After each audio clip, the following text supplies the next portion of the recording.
બોટાદ નગરપાલિકાની બેધારી નીતિ સામે આવી છે। એક તરફ ચોમાસા પૂર્વે લાખો રૂપિયાના ખર્ચે નદી સાફ કરવાનો દાવો કરાય છે, તો બીજી તરફ રસ્તાની માટી લાવીને નદીમાં ઠાલવી દેવામાં આવી હોવાના આરોપો ઉઠ્યા છે। નદીમાં થયેલા પુરાણથી ચોમાસામાં પાણીના વહેણને અવરોધ થવાની અને આસપાસના વિસ્તારોમાં પાણી ઘૂસવાની ભીતિ વ્યક્ત થઈ રહી છે।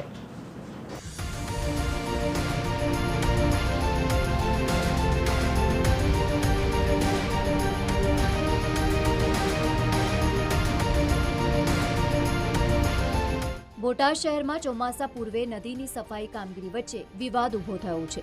નગરપાલિકા દ્વારા લાખો રૂપિયાના ખર્ચેની મદદથી ઉતાવળી અને મધુમતી નદીની સફાઈ કરવામાં આવી રહી છે, પરંતુ વાસ્તવિકતા કંઈક જુદી જ છે।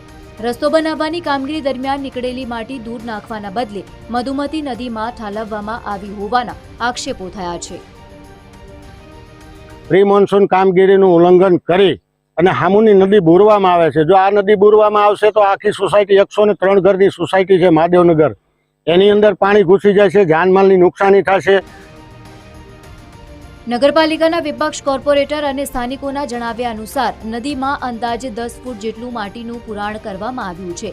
આ પુરાણથી હવે સ્થાનિકો ભયભીત છે। ચોમાસામાં નદીનું વહેણ રોકાયું તો પાણી લોકોના ઘરોમાં ઘૂસશે એ નક્કી છે। નદીમાંથી તાત્કાલિક માટી દૂર કરી નદીને ઊંડી ઉતારી સફાઈ કામગીરી કરવામાં આવે તેવી માંગ ઉઠી છે। રોડનું ખોદકામ કરવામાં આવ્યું છે, તે ડમ્પર દ્વારા ત્યાં માલ નાખી અને નદી પુરાણ કરવામાં આવી છે એવી માહિતી મળી છે।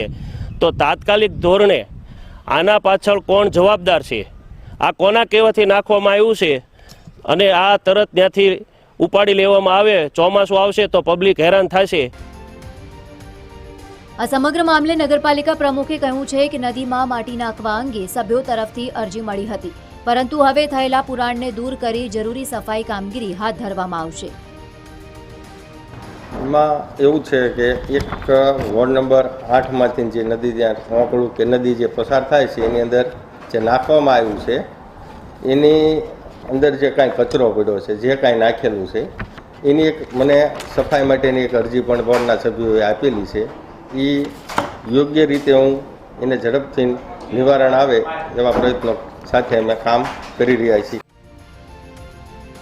પરંતુ ચોમાસા આડે હવે ગણતરીના જ દિવસો બાકી રહ્યા છે, ત્યારે જોવાનું એ રહેશે કે પાલિકા સમયસર નદી સાફ કરીને કાયમી ઉકેલ લાવે છે કે પછી બોટાદની જનતાએ પાણીમાં ડૂબવા માટે તૈયાર રહેવું પડશે। ટીવી 13 ગુજરાતી માટે બોટાદથી ગજેન્દ્ર ખાચરનો રિપોર્ટ। બોટાદમાં તંત્રની ઘોર બેદરકારીના દ્રશ્યો સામે આવ્યા છે। તંત્ર દ્વારા આગામી દિવસોમાં ચોમાસાને લઈ પ્રી મોન્સૂનની કામગીરી હાથ ધરવામાં આવી છે, ત્યારે જે પ્રમાણે આપ જોઈ રહ્યા છો દ્રશ્યો, આ મધુ નદી છે।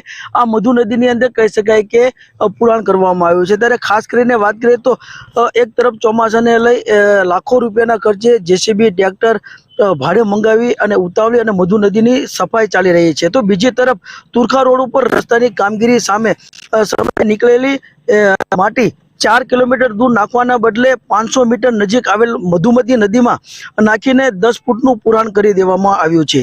ત્યારે આગામી દિવસોમાં ચોમાસાને હવે ગણતરીના દિવસો બાકી રહ્યા છે, ત્યારે આ નદીમાં પાણી આવે છે। ત્યારે ખાસ કરીને વાત કરીએ તો આ પુરાણને લીધે આ પાણી છે તે લોકોના ઘરમાં ઘૂસી જવાની ભીતિ છે। ત્યારે ખાસ કરીને વાત કરીએ તો તંત્ર દ્વારા જે પ્રી મોન્સૂનની કામગીરી એક બાજુ કરવામાં આવી રહી છે, ત્યારે આ નદીની અંદર ધૂળ નાખીને પુરાણ કરવામાં આવ્યું છે। ત્યારે લોકોની માંગ છે કે આ નદીમાં પાણી આવશે તો લોકોના ઘરમાં ઘૂસી જશે, તો આ માટી છે તે હટાવવામાં આવે તે લોકોની માંગ છે।